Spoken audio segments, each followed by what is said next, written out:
Knights Templar, a hidden pattern behind the order. Episode 4, the power behind the pattern.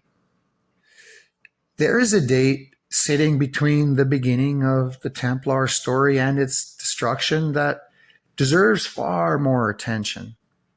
1306, 1 year before Philip IV of France moved against the Knights Templar. He ordered the expulsion of the Jewish people from royal France and seized their properties, confiscated their wealth, and all their financial debts owed to them forfeited to the French crown. In 1314, King Philip IV, or known as the Fair, died just months after having the last Templar Grand Master Jacques de Molay executed. The king's son and successor, King Louis X, officially readmitted the Jewish people into France in 1315. The legends say expelling the Jewish from France caused major damage to the economy and several other incidents. But France was not the first kingdom to take this path. England had expelled its Jewish population in 1290. France had already carried out an earlier expulsion in 1182. Spain would follow with the famous decree of 1492. Portugal in 1497, and France would expel the Jewish people again in 1394. These were not isolated incidents separated by centuries. They form a reoccurring historical phenomenon across medieval Europe. The reasons differed from place to place, but religion, politics, debt, taxation, economic competition, and royal authority repeatedly became entangled. Now, if we place 1290, 1306, and 1307 on the same timeline, England expels its Jewish people. 16 years later, Philip IV expelled the Jewish people from France. 1 year after that, the French monarchy arrests the Templars. You see, on the surface, these are different stories involving different communities. One concerns a religious minority, the other concerns a Christian military order, but both possess something rulers care deeply about: property, financial relationships, and institutional independence. That does not prove the events were part of one coordinated operation. It does something more useful. It gives us a pattern worth investigating. Because what happens when a centralized monarchy encounters a population or institution with significant economic resources, legal privileges, international connections, or debts owed to it? The traditional Templar story usually begins with the accusations: heresy, blasphemy, immoral practices, secret rituals. The infamous charges becomes the center of the narrative, and the financial dimension gets pushed into the background. Yet Philip IV was facing serious financial pressures, and the Templars represented an unusually wealthy institution whose assets extended across Europe. They held lands, castles, farms, churches, businesses, roads, and financial claims. Their network crossed political boundaries. Their members could move through territories where ordinary people could not. They possessed something that every expanding monarchy eventually wanted more of: resources that existed outside direct royal control. Now, take a look at the Jewish expulsions through the same economic lens, but carefully. Medieval Jewish communities were not one unified financial organization. Most Jewish people were not bankers, and Jewish communities contained farmers, craftsmen, merchants, physicians, scholars, laborers, and many other occupations. But the legal restrictions in Christian Europe limited the occupations available to the Jewish people, while Christian prohibitions against lending at interest created a peculiar economic environment in which Jewish moneylenders became prominent in some regions. Christian lenders and merchant financiers were also active, sometimes extensively. The important point is not to create a stereotype. It is to understand the economic structure that placed Jewish communities in a contradictory position. Governments could depend upon their financial activity while simultaneously restricting, taxing, resenting, or expelling them. England provides one of the clearest examples of the contradiction. Edward I restricted Jewish lending through the Statute of the Jews in 1275 and expelled the Jewish population in 1290. The crown then became involved in the disposition of property and outstanding financial claims. Similar economic dimensions appear elsewhere. In Spain, 1492, Jewish people were required to leave and faced restrictions on what they could take with them. Property was sold under conditions that could make people vulnerable to exploitation.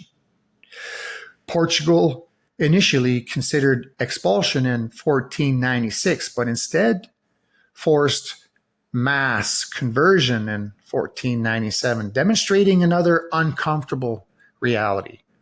Rulers sometimes wanted the population gone, while at other times they wanted its economic contribution retained. That contradiction deserves to stay on our investigation board, okay? Needed, then restricted. Valuable, then dangerous. Protected, then expelled. Taxed, then blamed. Those cycles appear repeatedly in the history of minorities and politically vulnerable communities, and they tell us something about governments as much as they tell us about the people being targeted. When a population becomes economically useful, political authorities may tolerate it. When circumstances change, the same economic role can become the justification for hostility. And once property, debts, taxation, and political legitimacy become involved, religious accusations seem to become extraordinarily powerful tools. This is where we need to separate two things that are constantly mixed together: the historical accusations and the historical facts. Jewish people were accused of usury, political interference, religious manipulations, poisonings, ritual crimes, and other offenses at different points in European history. Some accusations concerned real economic disputes. Others were fabricated or driven by racism, religious prejudice, and conspiracy thinking. The fact that an accusation appears repeatedly in documents does not make it true, folks. Sometimes the repetition itself is a pattern we need to investigate because it shows how a society constructed an enemy. And that raises a much bigger question. How does an economic dispute become a religious accusation? How does a religious accusation become a political campaign? How does a political campaign become an expulsion? And once the people are gone, who inherits the property, the contracts, the debts, and the positions they occupied? Those questions lead us directly back to Philip IV, because The 1306 expulsion was not simply a religious event. It occurred within the broader consolidation of royal authority. The Templars presented a similar problem, and the timing is difficult to ignore. In 1306, the king acted against one economically significant population. Then in 1307, the king acted against one of the wealthiest independent institutions in Christendom. 1 year apart, same monarch, same kingdom. The Templar arrests were followed by the confiscation of Templar property. Eventually, the order itself was hunted and disappeared. Its assets were redistributed, transferred, contested, and absorbed into other institutions. The knights disappeared into different circumstances. Some were imprisoned, some returned to ordinary life, others entered different religious orders. The exact fate of every former Templar was not supposed to be known. They were protected. And that creates the question we have been approaching since the beginning of this investigation. What happens to a network when the organization at its center is destroyed? The obvious answer is that the network disappears, right? But history doesn't work that cleanly. People remain, skills remain, relationships remain, property changes hands, stories survive, symbols survive, and sometimes institutions that look completely unrelated inherit pieces of what came before. This is where we have to be careful with the later Templar legends. Claims that the Knights Templar simply transformed into Freemasonry, secretly founded banking dynasties, escaped to Scotland, helped Robert the Bruce at the Battle of Bannock in 1315 against the British, then crossed the Atlantic and continued operating as hidden organizations cannot all be treated as established history. Some are based on later traditions, some are interpretations through coded texts, and some have little documentary support on purpose. But dismissing every legend and later tradition as meaningless is equally unhelpful. The useful question is, why did these traditions develop? When did they appear? And what historical circumstances made them believable? That takes us into the world of guilds and builders. A medieval Mason did not need to be a Templar to possess specialized knowledge. A craftsman learned from another craftsman. Guilds created systems for apprenticeships and advancement. Travelers carried techniques between regions. Builders worked on castles, churches, bridges, roads, and civic structures. The same person could encounter different architectural traditions over a lifetime. Knowledge could therefore move without anyone needing to belong to a secret organization. But later generations looked at these systems and saw something else. Ranks, initiation, signs, tools, masters, journeys, journeymen, and temples. The raw ingredients of a symbolic organization were already present. This is where Freemasonry eventually becomes relevant. Not because we can simply declare it to be the Templars in disguise, but because Freemasonry deliberately incorporated Templar imagery and traditions into some of its rites and degrees. Did the Templars secretly become Freemasons? Why did later organizations find the Templars such a powerful symbol? Maybe because the Templars represented the perfect mystery. An organization that became enormously wealthy, an organization with international connections that defied power structures with transnational autonomy, an organization that disappeared suddenly and worked from the shadows.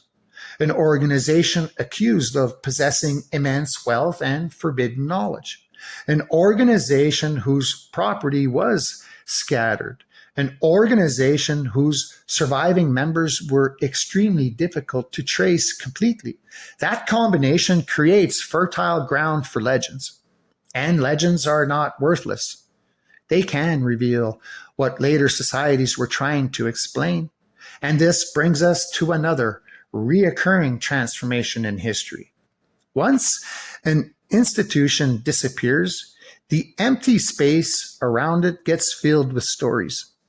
Some stories preserve genuine memories, some exaggerate them, some are deliberately invented to mislead people. Some emerge centuries later because people discover that an old symbol is useful for explaining a new political or philosophical idea. The Templar image eventually becomes attached to Freemasonry, esoteric and Gnostic knowledge, sacred geometry, treasure legends, ancient maps, explorations, and even supposed connections to civilizations across the Atlantic. The historical evidence for each claim is different, and that is precisely why we need to keep them separated. Because if we put every extraordinary claim into one pile, the entire investigation becomes impossible to test. Instead, we have to build layers: documented events, contemporary accusations, later traditions, modern interpretations, and unresolved questions. That method allows us to investigate the strange material without pretending certainty where none exists. And now another layer begins to appear.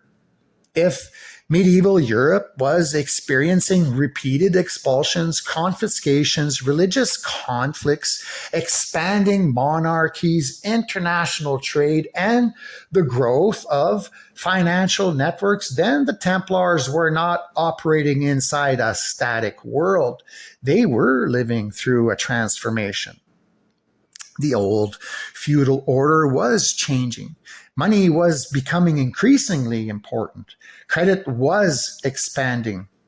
Trade routes were becoming more sophisticated. Merchants were building international relationships. Governments were learning how to borrow. And institutions that could move money across borders were becoming increasingly valuable. That is where the investigation begins to move beyond knights and castles. Because the real story may not be about who inherited the Templar treasure. It may be about who inherited the functions that institutions like the Templars had demonstrated could be performed across borders: finance, credit, construction and trade, information, political access, and eventually communication itself. Once those functions begin separating from the medieval religious orders and entering merchant houses, banks, chartered companies, universities, newspapers, publishing networks, and political institutions, we are now entering a completely different world. The Templars may have disappeared, but the architecture of influence was evolving. And that is where we need to follow the trail next. Because the Templars leave us with a problem that becomes larger the further we follow it. If an organization can operate across borders, accumulate wealth, provide financial services, maintain military power, own enormous amounts of property, and answer to an authority outside the control of individual kings, then eventually somebody is going to ask the obvious question: who the fuck controls the network? That question did not disappear when the Templars were dissolved. In fact, medieval Europe was moving towards a world where networks would become even more important. The knights would gradually give way to the merchant to the financier, the financier to the corporation, and alongside all of them would emerge something equally powerful: the ability to control the flow of information. The more interesting possibility is that different functions separated and moved into different institutions. Financial functions could move towards merchant and banking houses. Building knowledge remained within guilds, craft traditions, and eventually unions. Political influence followed wealth. Religious ideas moved through scholars and reformers.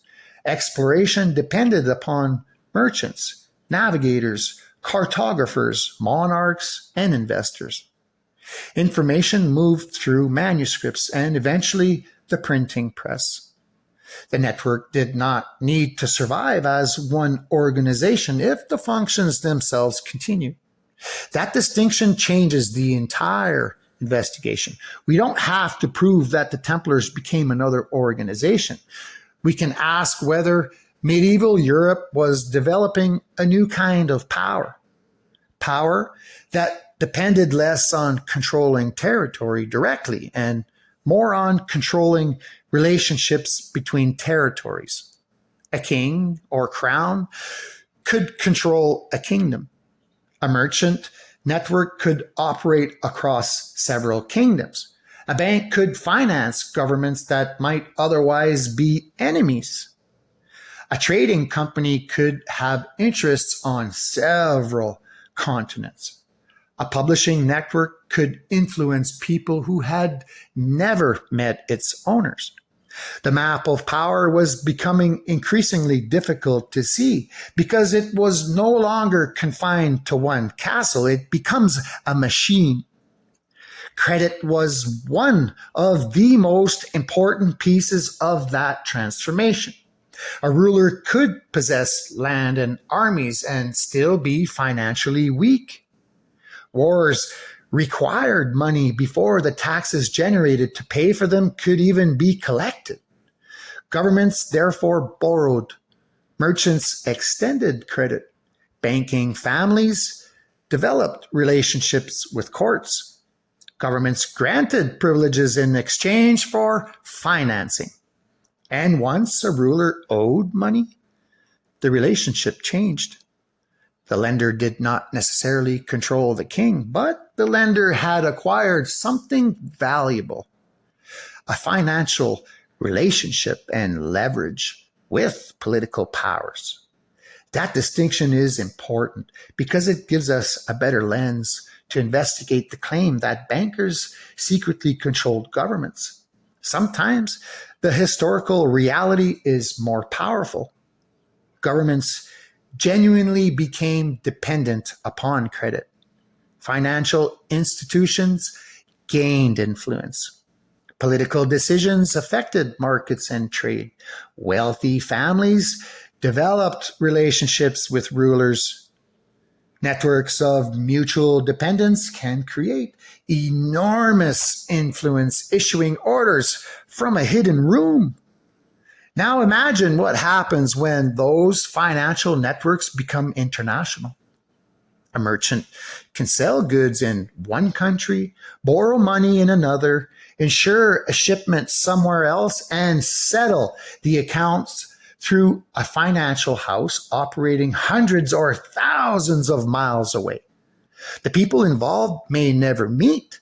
The transaction itself creates the network. Trade begins connecting places that political borders were supposed to be separate. And the commodities moving through those networks would eventually reshape the world. Gold, silver, sugar, cotton, tobacco, tea, coffee, spices, timber, later bananas, rubber, oil and gas, and industrial raw materials. Behind every commodity was land, labor, transportation, credit, insurance, taxation, and political protection. The plantation was not simply a farm. It was part of a financial system. A ship was not simply transportation. It was an investment. A port was not simply a harbor, it was an economic gateway. A colonial territory was not simply a possession, it was an asset inside a much larger commercial structure. And this is where another uncomfortable connection enters the investigation: slavery. The Atlantic slave trade did not exist outside the economic system. Enslaved people were treated as property. Plantations generated commodities. Merchants financed voyages. Insurers covered ships and cargo. Governments regulated trade, and investors profited from the resulting system. Banking and commerce were intertwined with slavery in different ways across different countries. That doesn't mean every bank, every merchant, or every wealthy family participated, but it does demonstrate something important. Financial systems become connected to activities that governments and societies later attempt to morally separate from the institutions that benefited from them. The same fucking pattern appears with cotton, tobacco, opium, cocaine, cannabis, and several other commodities. Because commodity creates demand. Demand creates investment. Investment creates or requires credit. Credit requires financial relationships. Financial relationships create political interests. Political interests influence law. Law determines who can own land, people, who can work, who can trade, who can vote, who can be taxed, and who can be protected. Suddenly, something as ordinary as a crop becomes part of a political machine. That is the kind of pattern we should be looking for: a system. And systems become enormously powerful. This becomes even more obvious when we look at the corporations that eventually emerged from these networks. Chartered companies could receive extraordinary privileges from governments. They could trade across oceans, establish settlements, maintain armed forces, negotiate treaty rights, and control enormous quantities of resources.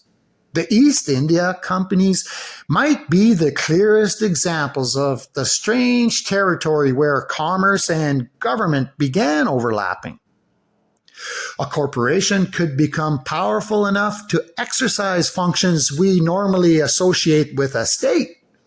They appear as multinational corporations, organizations whose influence extended beyond one local government because its assets, personnel, and relationships crossed political boundaries. And then another revolution arrived: information. For centuries, knowledge moved slowly. Manuscripts had to be copied, letters had to be carried, news could take weeks, months, or years to travel. A ruler could control information within a territory simply because very few people had access to alternatives. Then printing changed the equation. Suddenly, ideas could be reproduced. Religious arguments could spread. Political criticism could circulate. Financial information could travel. Newspapers and propaganda could reach thousands of people, and the person controlling the printing operation possessed something that earlier rulers understood instinctively: the ability to influence perspectives and what people knew. This is where the investigation eventually reaches the newspaper. The newspaper is not merely a source of information, it's a filter. Someone decides what becomes a headline. Someone decides what is ignored. Someone chooses which expert gets quoted. Someone determines which events deserve repeated coverage. That doesn't automatically mean the owner controls every journalist or every story. It means the structure itself creates influence and power. Whoever owns or controls the distribution system has the ability to shape the information environment. Now, when we follow that development forward, newspapers become publishing companies. Publishing companies connect with political movements. Political movements connect with wealthy patrons. Wealthy patrons invest in industries. Industries advertise through newspapers. Governments attempt to influence public opinion. And eventually, radio and film enter the picture. The same basic questions keeps returning. Who the fuck controls the channel through which everyone else receives the story? This is where the Templar investigation begins to intersect with something that at first appears completely unrelated. Modern media. The medieval knight seems impossibly far away from Hollywood, but the underlying question is surprisingly similar. Who controls the symbols?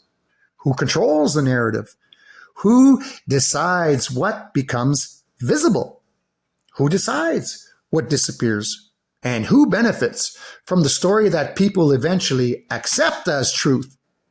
Films add another layer because it does something a manuscript never could. It doesn't simply tell you what happened, it can show you what happened. Costumes, music, camera angles, editing, heroes, villains, historical settings, and emotional cues can create an interpretation before the audience has consciously evaluated the evidence. That doesn't mean movies are secretly controlling everyone. It means stories have power. And the more sophisticated the medium becomes, the more sophisticated the influence can become. The Templars themselves eventually become a perfect example of this. Their history was transformed into novels, then documentaries, then television, then movies, then internet videos. Each generation inherited the previous generation's bullshit versions and added something new to it. A historical order became a mystery. The mystery became a legend. The legend became a conspiracy theory. The conspiracy theory became a psyop and entertainment. And entertainment feeds back into people's guided understanding of imposed versions of history. Now, the original evidence can become almost impossible to separate from the layers of bullshit and psychological manipulation that accumulated afterwards. That is the problem we need to confront throughout this investigation, because some of the material we are following may contain genuine historical evidence. Some may be reasonable interpretations. Some may be folklore. Some are deliberate inventions to hide the reality. And some may have been created specifically because a particular story was useful to someone. That last possibility is important.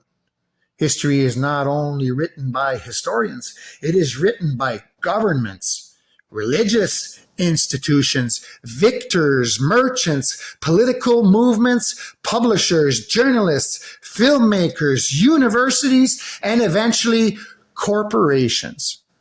Each has different incentives. That does not mean all history is fabricated. It means historical narratives exist inside institutions, and institutions have interests. Now we can return to the strange accusations surrounding the groups we have been examining. Jewish communities were accused of manipulating economies and governments. Catholic institutions were accused of controlling political power. Templars were accused of heresy and secret practices. Freemasons were later accused of political conspiracies, revolutions. Hermeticists and occultists were accused of hidden influence. Bankers were accused of controlling governments and manipulating conflicts. Socialists and communists were accused of destroying traditional society. Capitalists were accused of exploiting workers. Religious reformers were accused of corrupting established religions. You see, every fucking period creates its own hidden enemy. Sometimes the accusations contain a fragment of real political conflict. Sometimes they are widely exaggerated. Sometimes they are propaganda. Sometimes they are deliberately manufactured. And sometimes the people making the accusations are themselves trying to gain power. This is why our investigation cannot simply accept accusations because they appear repeatedly. We have to ask, who the fuck made the accusations? When? Against whom? What did they gain from making it? What evidence existed at the time? And maybe most importantly, did the accusations survive because it was true or because it was useful? This is where propaganda and false flags enter the story. Germany in the 20th century demonstrated how sophisticated propaganda could become when a government gained control over newspapers, radio, film, publishing, education, and public imagery. The Nazi regime did not invent propaganda, but it demonstrated how modern communication systems could be integrated into a political machine. Information could be repeated until repetition itself began to resemble evidence. That lesson should make us cautious about every era. The medium changes. The mechanism does not. A medieval preacher could repeat a rumor from a pulpit. A pamphleteer could reproduce it. A newspaper could print it. Radio could broadcast it. Films could dramatize it. Television could repeat it. The internet can now distribute it globally within minutes. The technology changes. Human psychology remains remarkably consistent and malleable. And this brings us to the most uncomfortable possibility in our investigation. What if some stories surrounding secret societies survive not because they are completely true, but because they contain pieces of several different truths? A real banking network, a real political relationship, a real secret society, a real religious dispute, a real intelligence operation, a real corporate interest, a real propaganda campaign. Then someone connects them all and creates one enormous explanation. Sometimes that explanation may be wrong, but the individual pieces may still be real. That is exactly why we need to separate the pieces, because when we do, something far more interesting appears. We can examine the banking records without accepting the conspiracy. Influence can operate through dependency, and dependency may be one of the oldest forms of power. This brings us back to the Templars one final time in this episode. Maybe their greatest historical significance was not that they possessed some magical secret. Maybe it was that they demonstrated how powerful an institution could become when it combined resources, mobility, information, skilled personnel, political relationships, and financial dependence. After their disappearance, Europe continued developing those same capabilities through entirely different institutions. Guilds, merchant houses, banks, chartered companies, universities, printing networks, political organizations, secret societies, newspapers, corporations, and eventually mass media. The names changed, the structures changed, the technology changed, but the fundamental question remains: who has the ability to move resources, people, information, and ideas across boundaries. Because once you can do that, you don't necessarily need an army to influence the world. You can influence it through credit, through trade, through laws, through knowledge, through symbols, through information, and eventually through the stories people believe about themselves and about the past. This is where our investigation is heading next. Not towards another list of secret societies, towards the networks connecting them. Because if there is a pattern hiding in this history, it may not be a single organization pulling every fucking string. It may be something much more difficult to see. A constantly changing network of institutions, interests, and individuals competing for control over the things every society depends upon.